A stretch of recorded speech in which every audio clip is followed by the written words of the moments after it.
Best friend کے ساتھ غداری کرنے کی سزا کچھ اس طرح سے مجھے ملی کہ زندگی ہی بدل گئی۔ میری خالہ کی لڑکی اور میں دونوں ہی بہت اچھے دوست تھے، سمجھیے دو بدن ایک جان تھے، کیونکہ وہ بھی اکلوتی تھی اور میں بھی اکلوتی تھی۔ ہر بات ایک دوسرے سے شیئر کرتے، ہر ایک چیز ایک دوسرے سے شیئر کرتے۔ اپنے آپ کو افضل اس لیے مانتی تھی کیونکہ نہ تو میرا کوئی بھائی تھا اور نہ ہی کوئی میری بہن تھی، میں اکلوتی تھی، اس کا میں بہت بھرپور اٹھا کے فائدہ اٹھاتی تھی، جبکہ خالہ کے 2 بیٹے تھے اور 1 بیٹی تھی۔ اسی لیے سب سے زیادہ میں اپنے آپ کو قسمت والی سمجھتی تھی۔ ہر بات میں آگے رہنا، افضل رہنا میری شان تھی۔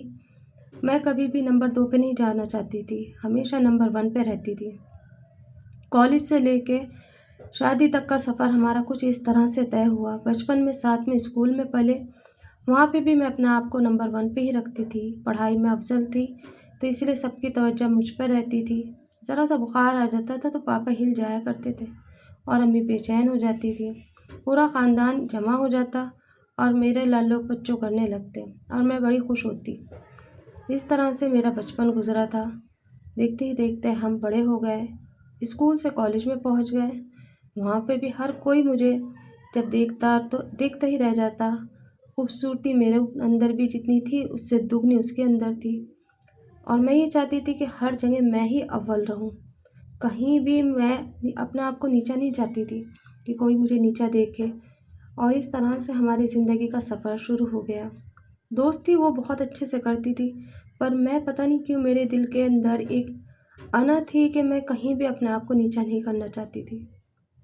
اس طرح سے راتوں کو بیٹھ کے کافی دیر باتیں کرتے، گپ شپ کرتے، اور کہیں پر بھی وہ بیچاری اپنے آپ کو یہی کہہ دیتی تھی کہ اگر اس کی غلطی بھی نہیں ہوتی نا، تب بھی وہ یہ کہہ دیتی تھی کہ ہاں یہ میری غلطی ہے، کوئی بات نہیں، تم خوش رہو۔ ہر کوئی میری خوشی کا دھیان رکھتا تھا اور میں ہر کسی کا دل دکھانے میں کمی نہیں چھوڑتی تھی، اور بس اسی طرح سے وقت گزرتا رہا۔ اب ہم اس موڑ پہ آ گئے تھے جہاں پہ ہمارے رشتے ناتے شروع ہونے تھے۔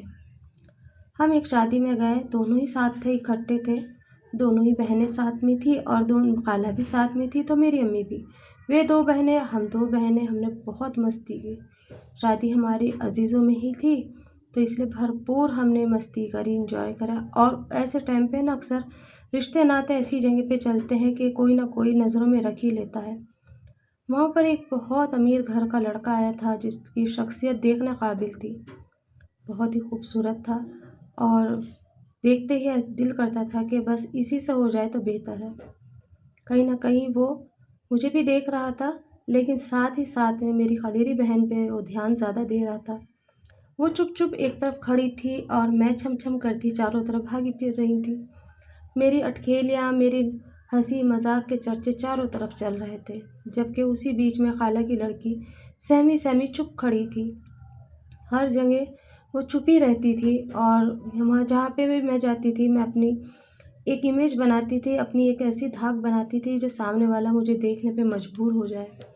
وہ شخصیت ہی کیا جو انسان سامنے والا اس کی قدر نہ کرے۔ میرے دماغ میں کہیں نہ کہیں یہ چیز تھی، اور بس جب وہ لڑکا ہمیں دیکھ رہا تھا تو میں نے غور کرا کہ یہ اتنا ہی پیسے والا لڑکا ہے، جبکہ وہ مجھ سے بات کر رہا ہے، پر نظر اس کی میری خلیری بہن پہ تھی، اور میں یہ نہیں چاہتی تھی کہ کسی بھی طرح سے وہ لڑکا ان کا ہو۔ خیر، جب وہ میرے پاس آیا تو کہنے لگا تمہاری بہن بہت اکڑو ہے، بات کرنا بھی پسند نہیں کرتی۔ اس کی سوسائٹی کے اندر ایک نام تھا کیونکہ وہ بہت جلدی امیر ہوا تھا۔ پیسے کی تو کمی ہمارے یہاں بھی نہیں تھی، پر اس کی تو بات ہی الگ تھی۔ میں نے کہا کہ ان لوگوں سے بات کرنی چاہیے جو اس قابل ہوتے ہیں، تو وہ کہنے لگا تم صحیح کہہ رہی ہو، تم ہی میرا آئیڈیل ہو، اور اس طرح سے میری اور اس کی آنکھیں چار ہو گئی۔ خیر، وقت گزرتا رہا، ایک دن اچانک ہی وہ رشتے کے لیے اس کی ماں اور اس کی بہنیں ہمارے خالہ کے گھر آ گئی اور کہنے لگی کہ ہمیں آپ کی لڑکی پسند ہے۔ جیسے ہی اس بات کا مجھے پتہ چلا تو مجھے بہت غصہ آیا، اور میں نے کہا کہ یہ تو میرے لیے بنا ہے، میری قسمت کا لکھا ہے، اس کے پاس کیسے جا سکتا ہے۔ میں خاموش ہو گئی، اور کہیں نہ کہیں میں نے کچھ اس طرح سے چال کھیلی کہ ان کا جو دماغ تھا ان لڑکوں والوں کا میری طرف آ گیا، اور جب میرا رشتہ وہاں پر طے ہونے لگا تو خالہ نے کہا کہ تمہارے حساب سے صحیح ہے۔ وہ وہاں پر بھی چپ ہو گئی، اس نے کہا کہ نہیں، یہ میرے حساب سے صحیح نہیں ہے، کیونکہ مجھے ایسے لڑکے کو میں بالکل بھی پسند نہیں کرتی جو محفل کے اندر کسی بھی لڑکی کی عزت اڑتال لے۔ میں نے کہا تجھے نہیں پتہ سوسائٹی میں کیسے بیٹھا اٹھا جاتا ہے، کیسے کیسے لوگ ملتے ہیں، تو کیا جانے ان چیزوں کو، کیونکہ کہیں نہ کہیں میں ان ساری چیزوں سے گزر چکی تھی۔ مجھے ہائی سوسائٹی چاہیے تھی، مجھے اپنا ایک نام چاہیے تھا، ایک مرتبہ چاہیے تھا جو مجھے اس سے مل سکتا تھا۔ جہاں سے میرا رشتہ آیا تھا وہاں پہ خالہ نے اپنی لڑکی کا رشتہ کر دیا، اور جہاں سے ان کی لڑکی کا رشتہ آیا تھا وہ میں نے اپنے قبضے میں کر کے اپنا رشتہ وہاں کرا دیا۔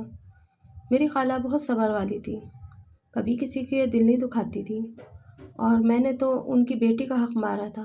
کہیں نہ کہیں خالہ کے دل کے اندر یہ بات تھی کہ میری بیٹی کا حق اس نے لے لیا ہے، لیکن خالہ نے یا خالو نے یا اس نے، میری دوست تھی جبکہ خلیری تھی، اس نے بھی کچھ نہیں کہا، اور بس میرا اور اس کا رشتہ طے ہو گیا۔ سب سے پہلے میری خالہ کی یہاں پہ منگنی ہوئی، میری منگنی ہونے والی تھی، میں نے کہا نہیں، میں بعد میں منگنی کروں گی، پہلے اس کی ہونے دو۔ اور جیسے جیسے وہ کپڑے لے کر آئی تھی یا جو بھی چیزیں لائی تھی، میں نے ساری چیزیں نظر میں رکھی، کیونکہ مجھے اس سے اول بننا تھا، مجھے اس کی جیسے نہیں دکھنا تھا، مجھے اول بننا تھا، جبکہ وہ میری بہت اچھی دوست تھی، بیسٹ فرینڈ جسے کہتے ہیں وہ تھی۔ پر کہتے ہیں نا، دل کے اندر ایک عیشیا جو ہوتی ہے نا، ایک جلن جو تھی وہ میرے اندر تھی، کوٹ کوٹ کے بھری تھی شاید اوپر والے نے۔ بچپن سے ہی یہ چیزیں شروع ہو جاتی ہیں، ماں باپ دھیان نہیں دیتے، لاڈ پیار میں اکثر یہی چیزیں ہوتی ہیں، اور اس طرح سے نا میرا اندر ایک جلس کی فیل پیدا ہونے لگی۔ جب اس کی منگنی ہوئی تو میں ہر ممکن میں نے وہ کوشش کری جس سے کہ اسے نیچا دکھاؤں اور اسے یہ احساس دلاؤں کہ دیکھ، جہاں تیرا رشتہ ہونے والا تھا انہوں نے تجھے ٹھکرایا اور مجھے اپنایا، نمبر 2 پہ ہی تو رہے گی ہمیشہ۔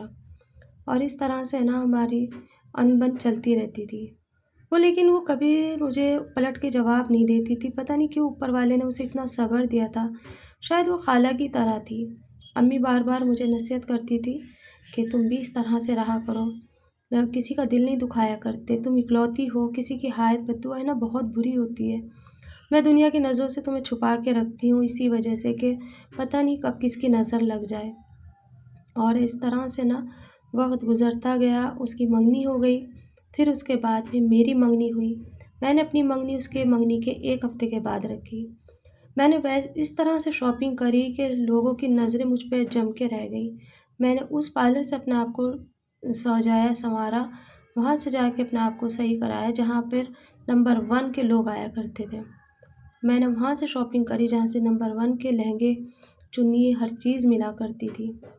اور وہ جب میں تیار ہو کر آئی نا تو اس نے دیکھتے ہی سب سے پہلے مجھے کہا ماشاء اللہ تم بہت پیاری لگ رہی ہو، اور اس کے چہرے پہ بالکل بھی شکوہ شکن نہیں، اور جبکہ میرے چہرے پہ اس دن میں یہ چاہتی تھی کہ میں اس کے چہرے پہ ایک جلس دیکھوں اپنے لیے، اسے یہ احساس کراؤں کہ تم سے اول لگ رہی ہوں میں، لیکن اس کا تو وہی معصوم سا چہرہ تھا، وہی سادگی تھی، وہی اس کا نارمل روٹین تھی میرے لیے، بلکہ وہ میری نظر اتار رہی تھی اور خوش ہو رہی تھی کہ آج ہم دونوں کے سپنے ساکار ہونے والے ہیں، تم بھی اپنے گھر چلی جاؤ گی، میں بھی اپنے گھر چلی جاؤں گی، اب وہ گھنٹوں کی باتیں، وہ راتیں ہمارے پاس کبھی نہیں رہیں گی، جتنا وقت ایک دوسرے کے ساتھ ہم گزار لیں کم ہے۔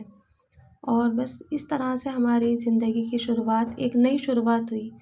منگنی بہت دھوم دھام سے میری ہوئی، اس کی بھی ہوئی، پھر اس کے بعد میں ہم اکثر ایک دوسرے سے ملنے کے لیے، اپنے اپنے منگیتر سے ملنے کے لیے ساتھ میں جاتے، تو میں بڑے سے بڑے ہوٹل میں اپنا بک کراتی اور وہ اپنا نارمل کراتی، جبکہ وہ بھی اکیلی تھی، لیکن وہ یہ کہتی تھی ساری چیزوں میں فضول کے خرچے ہوتے ہیں، ماں باپ کی جیب بھی دیکھنی چاہیے، لیکن میری نظر میں سوسائٹی سب سے بڑی معنی رکھتی تھی، اور میں ہمیشہ یہ چاہتی تھی کہ میں آسمان میں اڑوں، مجھے سب دنیا دیکھے اور دنیا مجھ پہ رشک کرے، اس طرح سے میری سوچ تھی، اور بس زندگی گزرنے لگی۔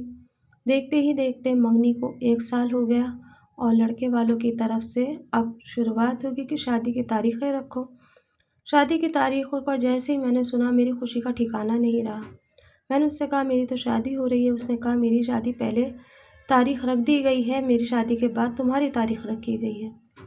یہ بات سننے کے بعد ہی میرا دماغ خراب ہو گیا۔ میں نے کہا نہیں، سب سے پہلے میں اپنی شادی کراؤں گی، اس کے بعد اس کی رکھواؤں گی، کیونکہ مجھے نمبر 1 پہ آنا تھا اور اسے نیچا دکھانا تھا کہ دیکھ تو دیکھ